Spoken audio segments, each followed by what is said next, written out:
किसी ने सही बात कही है कि दूसरों की समस्याओं का आनंद लेना बंद कीजिए, वरना ईश्वर आपको वही गिफ्ट कर देंगे, क्योंकि भगवान वही तो गिफ्ट करते हैं जिसमें हमें आनंद आता है। आदतों को लेकर के आपने बहुत सारी कहानी सुनी होंगी, जैसे आदत से मजबूर होना पुरानी आदत है, जाते आते जाएगी।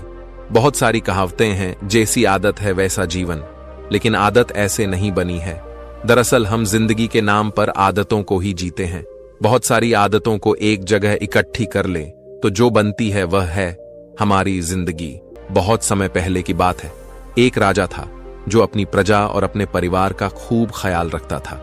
लेकिन राजा को अपने आदमियों पर कुछ दिनों से संदेह था और उस राजा के 3 बहुत ही खास मंत्री भी थे जो उसका काम संभालते थे। लेकिन कुछ दिनों से राजा के उन 3 मंत्रियों में से कोई एक मंत्री ऐसा मंत्री था जो राजा के पैसों में गड़बड़ी कर रहा था, और वह मंत्री अपने काम को भी ठीक से नहीं कर रहा था। अब राजा काफी दुविधा में था। राजा को यह समझ नहीं आ रहा था कि उन 3 मंत्रियों में से कौन सा मंत्री बेईमान है और कौन सा मंत्री ईमानदार है। यह पता लगाने के लिए एक दिन राजा ने उन 3 मंत्रियों को अपने पास बुलाया और कहा, देखो मंत्री जी, हमारा जन्मदिन आ रहा है, इसलिए आप तीनों को एक घने जंगल में जाना होगा और आप तीनों को एक एक बैग दे दिया जाएगा। उन तीनों को एक एक बैग दे दिया और उनसे कहा कि तुम तीनों को अलग अलग घने जंगल में छोड़ दिया जाएगा। उस जंगल में तुम लोगों को फल के पेड़ को ढूंढना है और अच्छे अच्छे और ताजा फल से इस ठेले को पूरा भर कर लाना है, और तुम तीनों के पास सिर्फ आज शाम तक का ही समय है। राजा के कहे अनुसार वो 3 मंत्री को जंगल में छोड़ आए। उसके बाद वो 3 मंत्री जंगल में आ गए। उसके बाद पहला मंत्री बहुत ईमानदार और मेहनती था, तो उसने राजा के लिए बहुत सारे अलग अलग और अच्छे और ताजा फल से अपने ठेले को पूरा भर लिया। लेकिन उसे यह सब करने के लिए बहुत मेहनत करनी पड़ी। उसने अपना काम पूरा कर लिया था, वह बहुत थक चुका था और उसने अपना काम ईमानदारी से भी किया था। अब दूसरा मंत्री जो था वह बहुत ही चालाक था।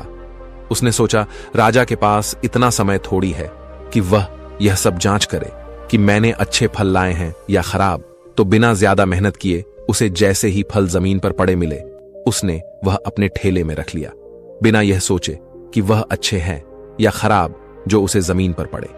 फल मिले थे वह बहुत ज्यादा खराब थे और वह आराम से पेड़ के नीचे बैठ गया। अब तीसरा मंत्री जो था वह बहुत ही ज्यादा बेईमान और आलसी था। उसने सोचा कि राजा सिर्फ ठेले की लंबाई और वजन ही देखेगा, यह नहीं देखेगा कि उस ढेले के अंदर क्या है और कितनी अच्छी और खराब चीजें हैं। तो उस तीसरे मंत्री ने बिना कुछ सोचे समझे अपने ठेले को सूखे पत्तों और कुछ छोटे छोटे पत्थरों से अपने ठेले को भर लिया और वह भी पेड़ के नीचे बैठ गया और शाम होने का इंतजार करने लगा। राजा के कहे मुताबिक समय समाप्त हो चुका था, शाम भी हो चुकी थी। अब वह 3 मंत्री भी एक साथ अपने अपने ठेले के साथ राजा के महल में वापस आ गए। राजा ने देखा कि वह 3 मंत्री जंगल से वापस आ गए हैं, तो राजा ने उन 3 मंत्रियों के ठेले को खोलकर देखा नहीं कि उसके अंदर क्या क्या है, और उसने उन 3 मंत्रियों को अलग अलग जेल में 1 महीने के लिए जेल में कैद कर दिया। राजा ने सिपाहियों को यह आदेश दिया कि इन तीनों को 1 महीने तक खाना नहीं दिया जाएगा और यह तीनों भी 1 महीने तक वही फल खाएंगे जो इन तीनों ने जंगल से अपने ठेले में भरकर लाए हैं।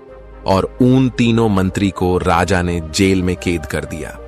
तो जो पहला मंत्री था जिसने अपने ठेले में अच्छे और ताजा अलग अलग फल अपने ठेले में जमा किए थे, उसने जेल में 1 महीना आराम से गुजार लिए, अच्छे फल खाते हुए जो उसने खुद जमा किया था।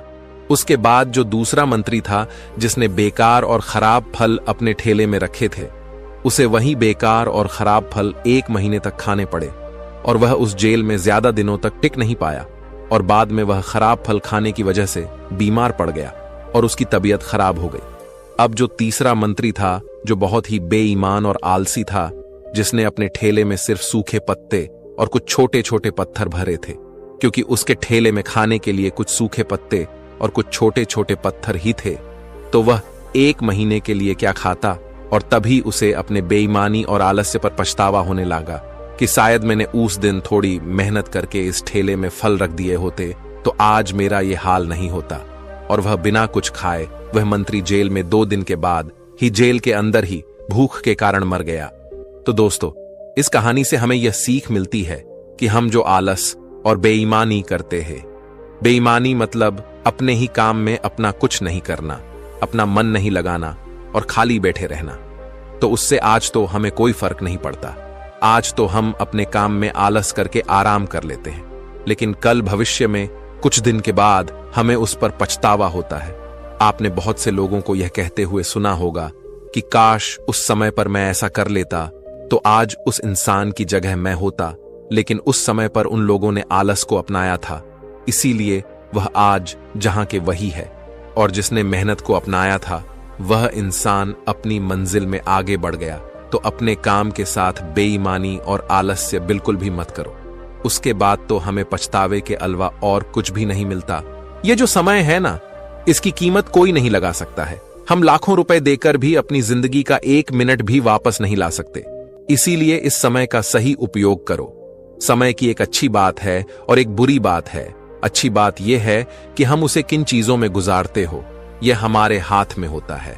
और बुरी बात यह है कि समय गुजर जाता है और सभी के पास दिन में 24 घंटे होते हैं, गरीब के पास भी और अमीर के पास भी। बस यह हमारे हाथ में है कि हम उस समय से क्या नया कर सकते हो। तो अपने एक एक पल का हिसाब रखो कि हम उन्हें किन चीजों में गुजार रहे हैं। तो अगर आप इस कहानी को और भी लोगों तक पहुंचाना चाहते हो तो इस वीडियो को लाइक करो ताकि वीडियो को और भी लोगों तक पहुंचाए। दोस्तों, आपने आज के इस वीडियो से क्या सीखा वह मुझे आप कमेंट में बता सकते हैं। इसी के साथ में उम्मीद है कि आपको आज की वीडियो पसंद आई होगी। तो चलिए फिर मिलते हैं ऐसी एक और नई वीडियो में एक नए मैसेज के साथ। तब तक के लिए अपना ख्याल रखें। धन्यवाद।